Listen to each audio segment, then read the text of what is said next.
Hello, NBA friends. Welcome into our NBA Roundtable. A new season is underway, and we are here to break down some of the biggest storylines around the league. A big one is the ongoing Kyrie Irving situation in Brooklyn. He remains away from the team. Jeff, you've been following this story real closely. What can you tell us about where we stand currently, and sort of how the Nets have started the season without Kyrie on the court?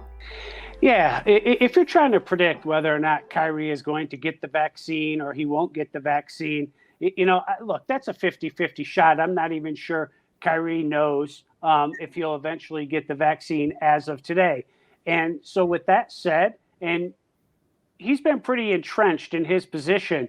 He went on Instagram Live right before the start of the season, explained himself.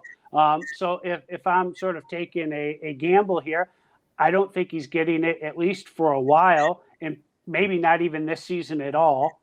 And then where does that leave the Brooklyn Nets on the court? Well, I start with this. They have Kevin Durant and they have James Harden. They have two of the best players in the NBA.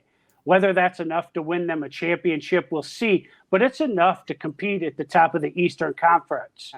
That they're prepared to play the entire season without him. That's the decision that the Nets made until he's fully vaccinated. And so they understand what they're up against. But that's enough talent with those two to win in the Eastern Conference. Let's shift gears to another team that is facing some off-court drama itself, and that's the Phoenix Suns. Duane, where does the team sort of stand in regards to the pending story that is still not out, that has some pretty explosive accusations about the owner, Robert Sarver, and the organization itself? The team is, as we've mentioned before, sort of soldiering on. Where do things stand in that regard? First, when you talk with the players, I've talked with Devin Booker, Chris Paul, Jay Crowder, Mikal Bridges, and all of them are saying basically the same thing. They can control what they can control. Devin was basically saying, he's got to wait to see something before he really can speak on it. Monty Williams was basically saying that he needs time to process it, to figure out what's going on. But they've all talked about the fact that, focusing on the court, getting a chance to play is the most important thing. And Monty Williams made a point that whatever is out there will not, quote, erode the team culture that they have established. But this is clearly an issue. I mean, you're talking about your team owner having allegations of racism, sexism, and sexual harassment.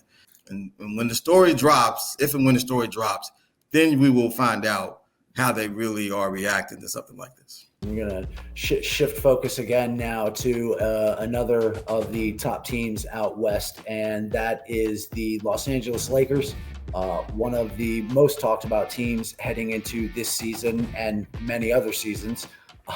They're off to an uneven start themselves.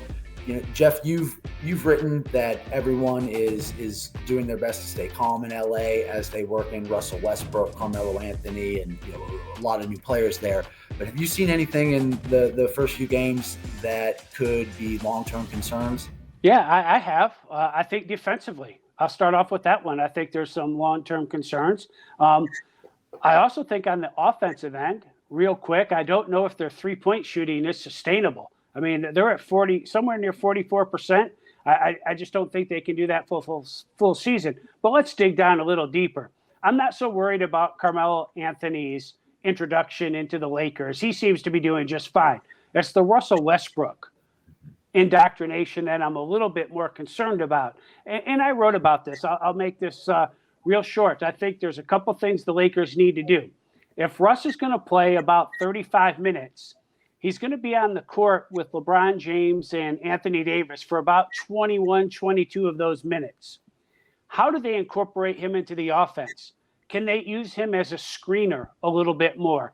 Get him used to playing off the ball, cutting to the basket. Those are some things we got to watch for Russell Westbrook. There's just enough pure talent that they're going to win games. I'm interested to see, are they beating quality opponents, and how are they beating those quality opponents? And that's what we're going to watch for the next month or two until they start to maybe try to figure this out. Shift back east now to another one of the most talked about teams heading into the season, and that's the Chicago Bulls. They're off to a hot start with DeMar DeRozan and Lonzo Ball joining up with Zach LaVine and Nikola Vucevic. Jeff, what have you seen from the Bulls so far, especially in terms of what those new players have brought to the team? Well, look, they get Vucevic at the trade deadline last year, and so you start to see the beginnings of this. And look, I think Billy Donovan, the coach of the Bulls, is going to have a heavy influence. But I love the way that this Bulls team decided to go for it instead of letting a rebuild come to them. Go out, get DeMar DeRozan in free agency. Ultimately, Lonzo Ball is a trade, but that's done in free agency. Just a really nice start from the Bulls. But there's a lot of work to be done for them to prove that they do belong in that upper half of the East. If things go right for the Bulls, though, it's, they clearly have the kind of offensive talent that puts them in that mix. We wanted to close today by highlighting some players that we've been excited to watch so far in the early part of the season for any reason. Maybe somebody's showing signs of making a leap or contributing in an unexpected way. Duane, who have you had your eye on? I've been a huge Jaylen Brown fan since he got in the league. And so for me, it's watching him, and he coming back from injury. Started off with 46 against the Knicks on opening night. He just dropped 28 the other night. He's someone that, Jason Tatum has Olympic gold, and Jason Tatum probably would be viewed as the face of the franchise.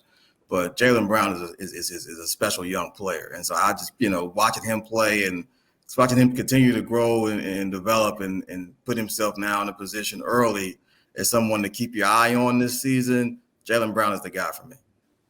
Jeff, how about you? I'm going with Charlotte's Miles Bridges. He's been fantastic so far, scoring. And if he's going to make that leap into the 20-point per game sort of level, and I don't know if he's going to sustain it, but he was a 40% three-point shooter last year. So let's give him the benefit of the doubt. He might jump into that most improved race that I'm talking about. I referenced Lonzo Ball, but in that offense, with LaMelo Ball running the show, Miles Bridges is going to get plenty of opportunities alongside of Gordon Hayward. And so I really love the way Miles is playing. You're going to notice a lot of nice dunks from Miles Bridges, but if he's going to shoot the three ball really well, and Duane knows a little bit about guys who didn't get a rookie extension and are out to prove themselves. Miles Bridges didn't get that rookie extension either. And so, he's going out to try to prove himself to earn that next big deal. I've been excited to watch Jordan Poole of the Warriors thus far this season, and not just because I wrote about him as a potential championship X factor coming into the year. It seems like everybody wrote about Jordan Poole coming into the season after he had a strong finish to last year. But I think he's really showing that the attention was warranted. He's always had confidence in his shot going back to his time at Michigan, but, he really looks comfortable in the starting backcourt next to Steph Curry. And, the vets on that team really seem to have confidence and trust in him. He's been their second leading scorer early on, and I think he's really showed that he can help shoulder the scoring load until Klay Thompson comes back from injuries.